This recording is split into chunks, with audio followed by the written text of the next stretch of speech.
Hey guys, it's Shaly. And this is Dahsol. And we're back with another episode of Let's Talk FFBE. Let's talk FFBE. Correct. And today we're going to be covering a very, very crucial and important part of the FFBE game as a whole, and that would be chaining. Today's Let's Talk FFBE, we are going to focus on what exactly is chaining. Like, why should you care about chaining, and what characters do actually chain with each other, apart from like themselves, obviously. Right. And chaining is not an easy thing. Mm-hmm. You need to really practice in order to get down the timing.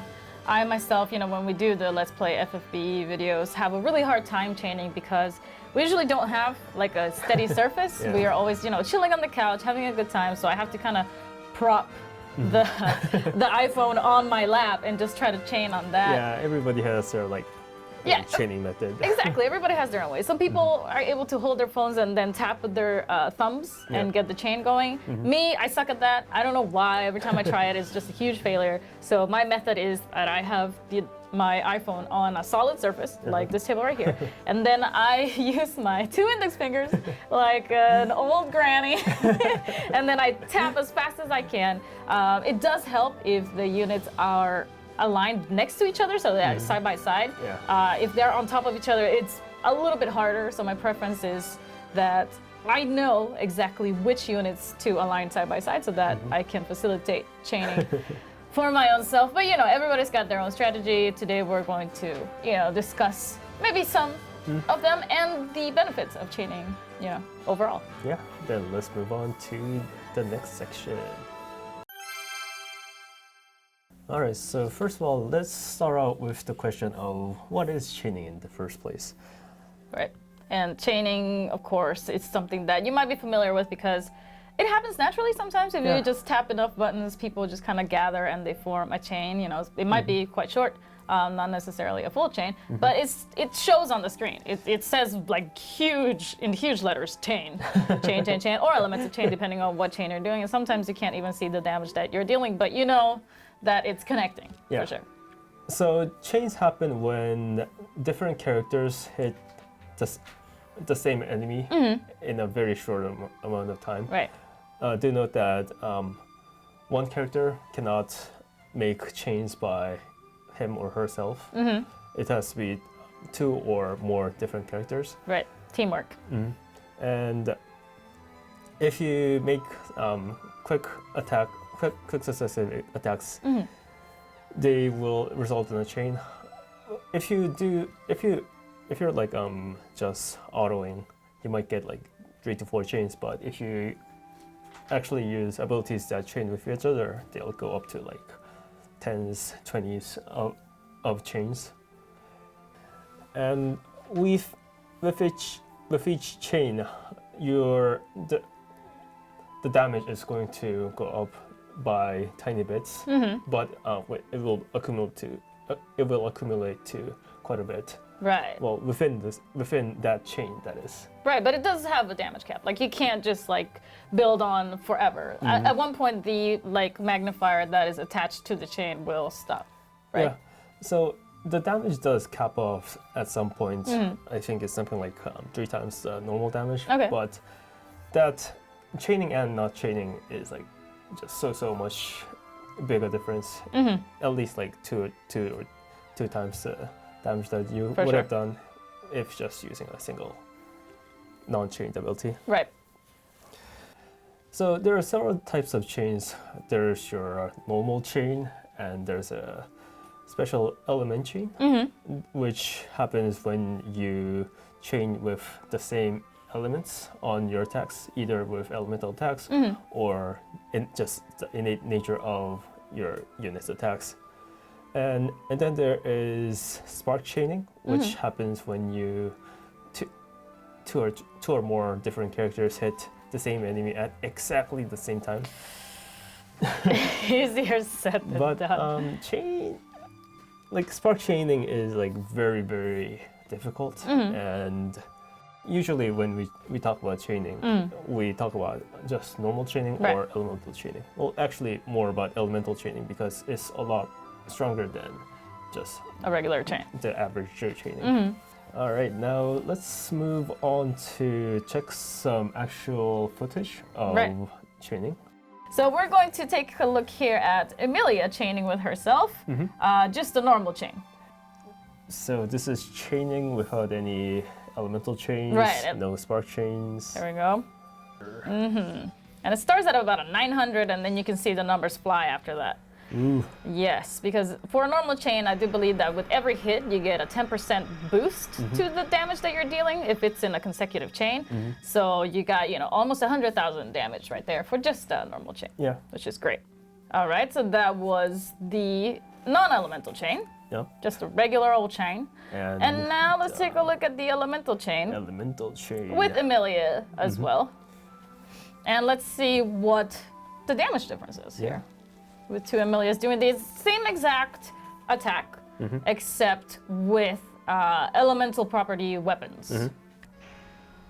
Oh, my eyes. There we go. So it started at the thousands. That's definitely notable. And so it caps off at like 3 times, like 3,400, 500-ish. But you reach the cap a lot earlier, and the rest of the chain is deals the full potential damage of the chain. Right, and then the total damage, as you guys saw here, was about 40,000 more than the regular elemental chain. Which, not to say that a non-elemental chain is bad, they're amazing by, all means. But when you take into account like a trial boss or anything like that, and they do have an elemental weakness, you have to exploit that. You have to use everything at your advantage. And if you have been really good about collecting all sorts of equipment, hopefully you have some weapons that are imbued with elemental powers so that you can element chain without having to use an attack that has elemental properties in itself. Yeah, and just to remind, there are a lot of event-exclusive weapons that have some sorts of rare elemental attribution. And even if you're not the kind of guy who goes to collect everything there is to collect, I do recommend that you try to stack up on some elemental weapons just so that you have more options in the future. Yes, for sure, because otherwise if you don't have that, you're going to have some kind of support character that can add whatever element you need to the unit that you want to attack with. And so it's just an extra step that you have to go through before you can have that elemental chain going on. Right? So collect as much equipment as you can. The greater the variety, the better off you'll be, and the better chances that you'll have to make an elemental chain. Yeah.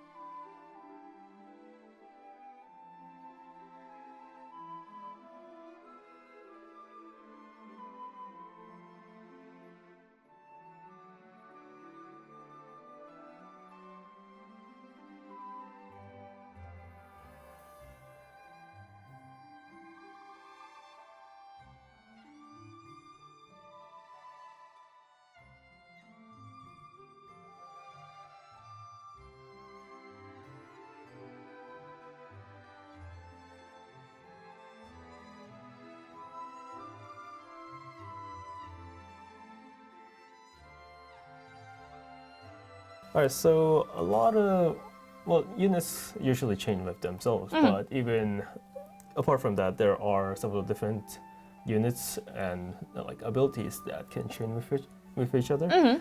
And in this video, we'd like to introduce some of those units. Also, we will be showing some examples of such chaining. Right.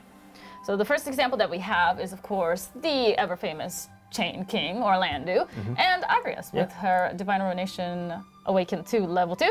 So let's just see how well they chain together here. Yep. Yep, okay. Orlando and Agrias. Orlando and Agrias. Chaining Divine Ruination.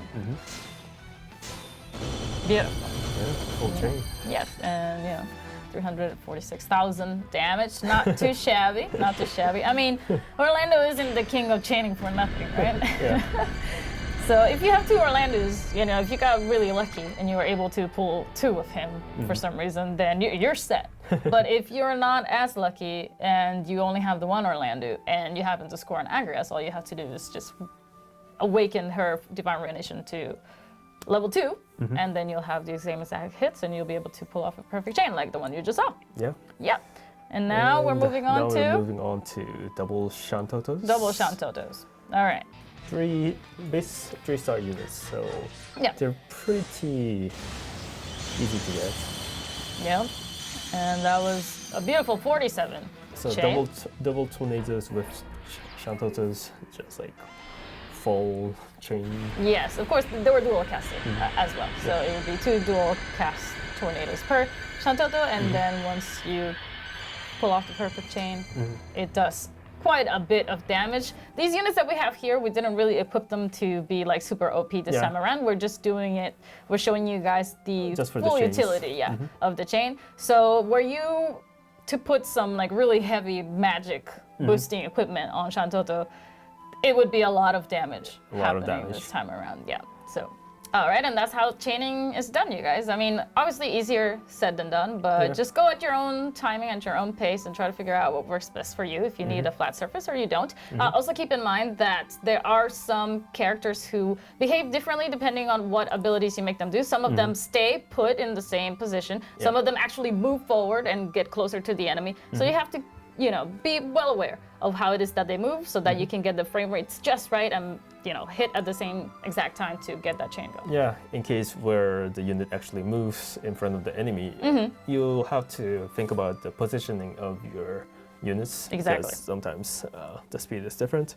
And if you are unsure about chaining, or if you just want to like practice chaining on a free environment, you can go to the Tower of Wind at the vortex and just blast away at the wooden doll. Right, you can go to the far plane. It doesn't cost you any energy. You can use it as many times as you want without having to actually, you know, go to a real dungeon and spend energy and resources and just practice there. The only thing is you can't bring a friend, so just be aware of that. You can only chain with the units that are in your own party, so just keep that in mind. Yeah. But yeah, chaining is a very important part of the game. It takes quite a bit of practice, so make sure that you're using that dummy in the Tower of the Wind, and hopefully you can become a master chainer yourself. Yeah, and chaining itself is very important, and what we will not be talking in depth in this video are the concept of finishers. Okay, we'll leave that for another day, sure.